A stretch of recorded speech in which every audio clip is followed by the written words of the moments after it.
Halo, selamat pagi, selamat datang di bacaan hari ini, hari Sabtu tanggal 4 Desember tahun 2021.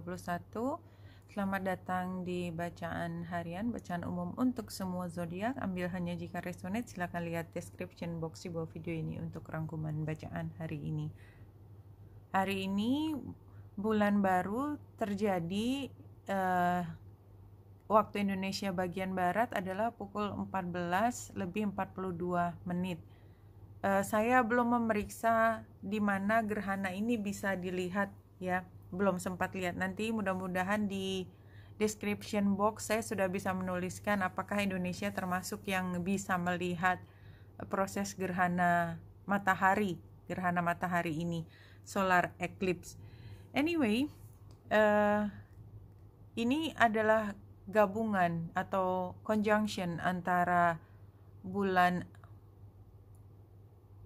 matahari, Merkurius, dan Lilith.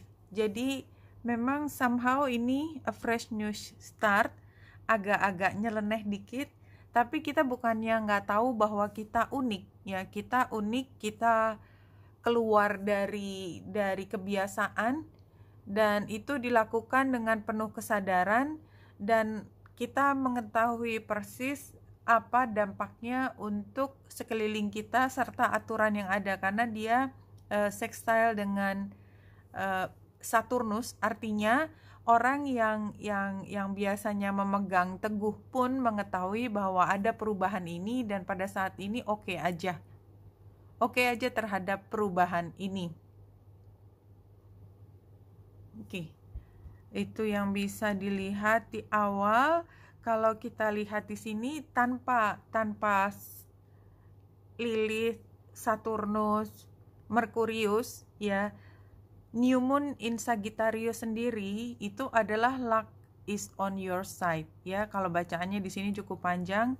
Ini tampaknya adalah waktu di mana energinya berubah dari yang tadinya dalam banget, karena di Scorpio ya, Scorpio itu kan dasar dari kolam ya, kolam yang kita nggak tahu gelap di situ, dan kita nggak tahu apa di situ, jadi kan gelap ya. New Moon di Sagittarius itu restart setelah periode yang kayaknya membuat kita down atau energinya low. Tapi kita perlu sangat berhati-hati ya.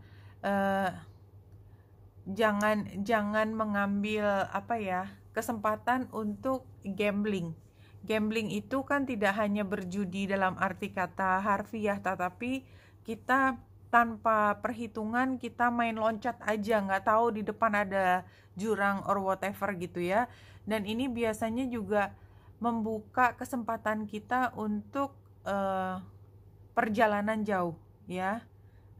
Tetapi tetap saja karena memang ini suasananya masih perlu sangat berhati-hati, jadi ini warning juga perlu untuk selalu dikedepankan ya, warning atas keselamatan. Oke, saya masuk mulai dari ruminya. Kita acak dulu apa yang muncul pada saat ini. Bulan baru, passion for purpose, warnanya merah dan ini sangat feminin ya.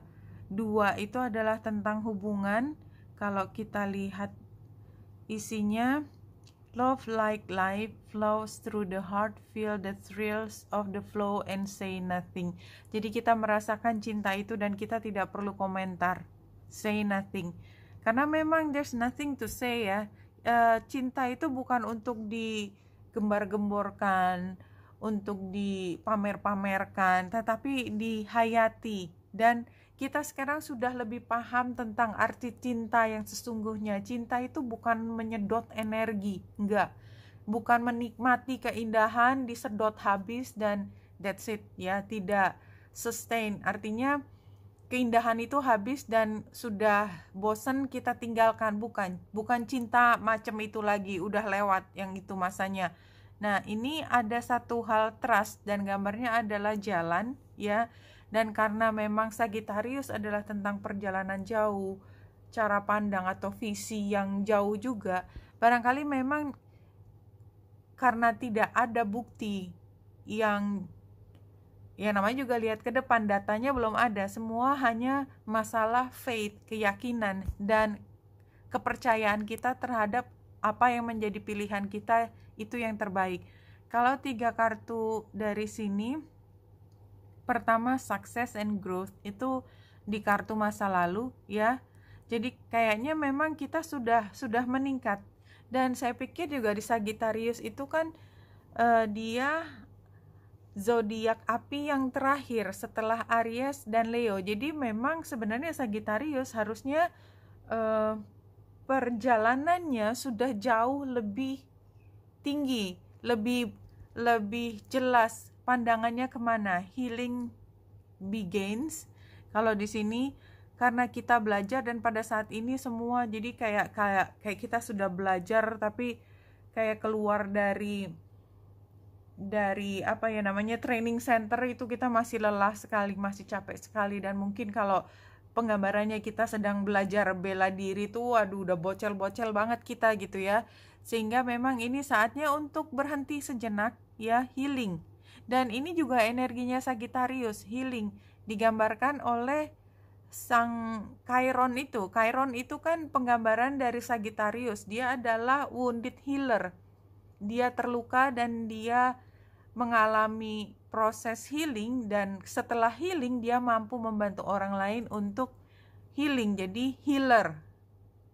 Kemudian di sini ya, kedepannya adalah clarity of belief. Jadi memang arahnya adalah ke depan, dan ini juga energinya sangat Sagittarius ya, dimana Sagittarius itu tidak bisa dipisahkan dari keyakinan, dari filosofi, dari core ide besar ya, dan tidak jatuh pada ide-ide keseharian yang kecil. Itu lawannya ada di Gemini ya, bukan model yang Gemini, bukan persiapan mengadakan acara, bukan. Ini persiapan yang jauh ke depan. Oke.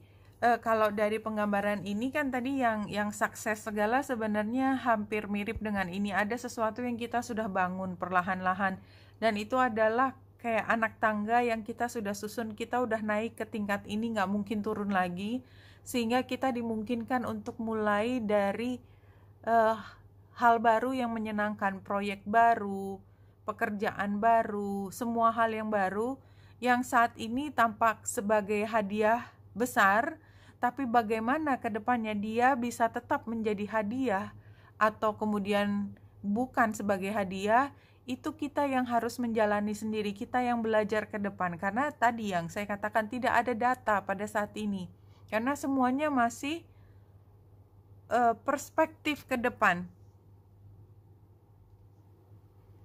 visi ke depan.